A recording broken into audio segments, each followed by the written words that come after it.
मेरा बच्चा जानता ही नहीं था उनको।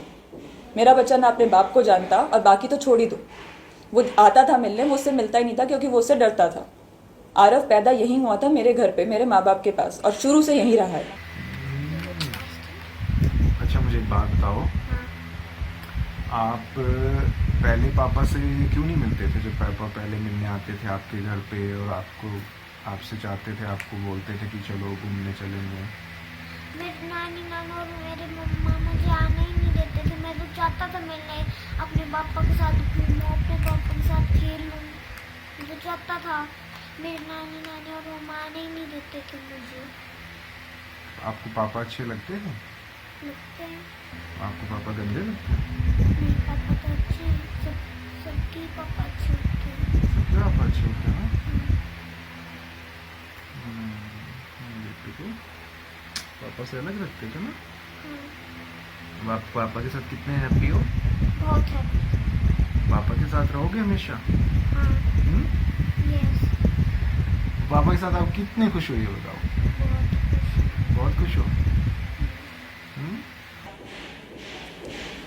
अब वो बच्चा जो अपनी नानी के बिना, अपनी माँ के बिना खाना नहीं खाता, उसने खाना खाया होगा नहीं, उसको सेडेशन देके चुप करा रखा होगा, उसको चुपके से करा रखा होगा, मुझे यही नहीं पता। सुप्रीम कोर्ट का भी ऑर्डर है सर कि चाइल्ड अबडक्शन भी एक एक्ट होती है। अगर एक पेरेंट के पास प्राइमरी कस्टडी है और दूसरा छीन के ले जा रहा है, इसको किडनैपिंग ही बोलते हैं। हाईकोर्ट ने बोला कि माँ के पास ही रहेगा, तो वो मेरे पास था, प्राइमरी कस्टडी उसकी मेरे पास थी। उसको काफ़ी खींच तान के, रो पीट के उसको विजिटेशन राइट्स मिले थे कि सैटरडे को बच्चे को ले जाएगा और संडे शाम को छोड़ जाएगा बच्चा उसके, और लेकिन बच्चे की इजाज़त के साथ। आरव उसके साथ कभी गया नहीं, वो आता था, 1.5 घंटा में बैठा रहता था। आरव वहाँ टेबल के नीचे छुप जाता था और उसको कभी नहीं मिला क्योंकि उसको मिलना चाहता ही नहीं था। तो चाहता था, मेरी नानी नानी और मम्मा आने ही नहीं देते थे मुझे। आपको पापा अच्छे लगते हैं? लगते हैं। आपको पापा गंदे लगते हैं? नहीं, पापा तो अच्छे हैं, सबके पापा अच्छे होते हैं। मेरे को कोर्ट ने मेरे बच्चे की कस्टडी दी है। सैटरडे संडे में अपने बेटे को अपने साथ रख सकता हूँ, लेकिन मैं अभी 7 महीने से उनके घर के चक्कर काट रहा हूँ। मैं जब भी अपने बेटे को लेने जाता हूँ उनके घर, तो मुझे कभी घर से धक्के मार के निकाल देते हैं, कभी मेरे को गालियाँ दे के निकालते हैं। मेरे बेटे को मुझसे मिलने नहीं दे रहे। उसकी माँ, मेरी जो निहारिका मेरी पत्नी है, वो 3 साल से आयरलैंड में बैठी है और मेरे बच्चे को अपने माता पिता के पास छोड़कर चली गई है। मैं अपने बेटे से मिलने के लिए दर दर की ठोकरें खा रहा हूँ, कोर्ट के चक्कर काट रहा हूँ। कोर्ट ने मेरे को मदद दी, कोर्ट ने मुझे ऑर्डर दिए कि आप जाइए बेटे को लीजिए, उसके बावजूद भी मुझे कोई मदद नहीं मिल रही है।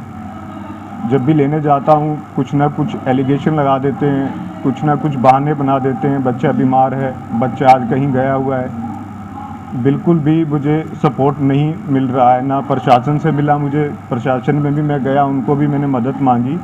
कल मेरी एप्लीकेशन के ऊपर प्रशासन ने मुझे सपोर्ट करी, उन्होंने मुझे मेरे साथ कुछ पुलिसकर्मी भेजे बच्चे को लेने के लिए, तो कल भी उन्होंने बच्चे को नहीं दिया। रोहतक के सेक्टर 3 से बच्चे के अपहरण मामले में बच्चे के माता और पिता दोनों ही एक दूसरे पर लगातार आरोप लगा रहे हैं। रविवार को पिता मनोज थडकर ने लाव्यांश के अपहरण मामले में मीडिया के सामने अपना पक्ष रखा और इससे पहले बच्चे की मां निहारिका भी अपना रक्ष बार बार यही दोहरा रही थी कि मेरा बच्चा अपने बाप या किसी को जानता ही नहीं है, वो अपने पिता के पास जाता ही नहीं है। लेकिन बच्चा जब अपने पिता के साथ नैनीताल में था तो वहाँ की वीडियो देख मामला कुछ और ही नजर आ रहा है। वीडियो में बच्चा बार बार साफ साफ यही कहता दिखाई दे रहा है कि नाना और नानी व माँ उसे उसके पिता से मिलने नहीं देते थे, जबकि उसका खुद का अपने पिता से मिलने का बहुत मन करता था।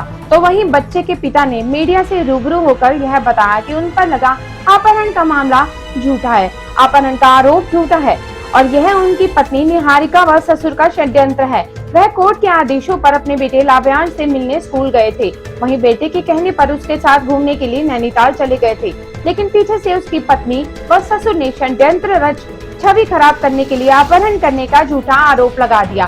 साथ ही उन्होंने यह भी बताया कि शादी के बाद निहारिका की आगे पढ़ाई करने की इच्छा थी, जिसके चलते उसके पिता सुरेंद्र दांगी के कहने पर निहारिका के विदेश में पढ़ने के लिए पुश्तैनी जमीन भेजकर 40 लाख रुपए का इंतजाम करके उन्होंने दिया। लेकिन उसके ससुर ने सारे रुपए अपने पास रख लिए और निजी काम धंधों में लगा दिए। अब देखिए पूरी प्रेस वार्ता जिसमें लव्यांश के पिता ने अपने ऊपर लगे सभी आरोपों को नकारते हुए बच्चे की मां पर कोर्ट के आदेशों की उल्लंघना करने का आरोप लगाया है। साथ ही कमेंट करके हमें जरूर बताएं कि इस मामले में आपकी क्या राय है। मेरा नमस्कार, मेरा नाम मनोज धनखड़ है और मैं लव्यांश धनखड़ का पिता हूं। अभी 25 अगस्त को मैं अपने बेटे को घुमाने के लिए नैनीताल ले गया था। उसके बाद मेरी पत्नी निहारिका और उनके पिता सुरेंद्र डांगी ने मेरे ऊपर अपहरण का केस लगा दिया। और मैं बताना चाहता हूं आप सभी को कि मैं काफ़ी टाइम से परेशान हो रहा हूं। मुझे बहुत परेशान किया जा रहा है मेरी पत्नी की तरफ से और मेरे ससुर की तरफ से। मेरे को कोर्ट ने मेरे बच्चे की कस्टडी दी है। सैटरडे संडे में अपने बेटे को अपने साथ रख सकता हूं, लेकिन मैं अभी 7 महीने से उनके घर के चक्कर काट रहा हूं। मैं जब भी अपने बेटे को लेने जाता हूं उनके घर तो मुझे कभी घर से धक्के मार के निकाल देते हैं, कभी मेरे को गालियां दे के निकालते हैं। मेरे बेटे को मुझसे मिलने नहीं दे रहे हैं। उसकी माँ मेरी जो निहारिका मेरी पत्नी है वो 3 साल से आयरलैंड में बैठी है और मेरे बच्चे को अपने माता पिता के पास छोड़कर चली गई है। मैं अपने बेटे से मिलने के लिए दर दर की ठोकरें खा रहा हूँ, कोर्ट के चक्कर काट रहा हूँ। कोर्ट ने मेरे को मदद दी, कोर्ट ने मुझे ऑर्डर दिए कि आप जाइए बेटे को लीजिए। उसके बावजूद भी मुझे कोई मदद नहीं मिल रही है। जब भी लेने जाता हूँ कुछ ना कुछ एलिगेशन लगा देते हैं, कुछ ना कुछ बहाने बना देते हैं। बच्चा बीमार है, बच्चा आज कहीं गया हुआ है। बिल्कुल भी मुझे सपोर्ट नहीं मिल रहा है, ना प्रशासन से मिला मुझे। प्रशासन में भी मैं गया, उनको भी मैंने मदद मांगी। कल मेरी एप्लीकेशन के ऊपर प्रशासन ने मुझे सपोर्ट करी। उन्होंने मुझे मेरे साथ कुछ पुलिसकर्मी भेजे बच्चे को लेने के लिए, तो कल भी उन्होंने बच्चे को नहीं दिया। कल की भी मैं वीडियो बना के लाया हूँ। उन्होंने सेम वही चीज़ें मेरे साथ कल भी करी। बच्चे को बहुत डराया धमकाया और बच्चा इतना डरा हुआ था कि वो अपनी माँ की गोदी से नीचे भी नहीं उतरा। अभी मैं बच्चे को जब अपने साथ घुमा के लाया हूँ तो मेरा बच्चा मेरे साथ 15 दिन रहा है। बहुत खुशी रहा, बहुत खुश था। और मेरे बेटे ने मुझे कहा कि मुझे वापस नाना नानी के घर नहीं जाना है, मुझे आपके साथ रहना है।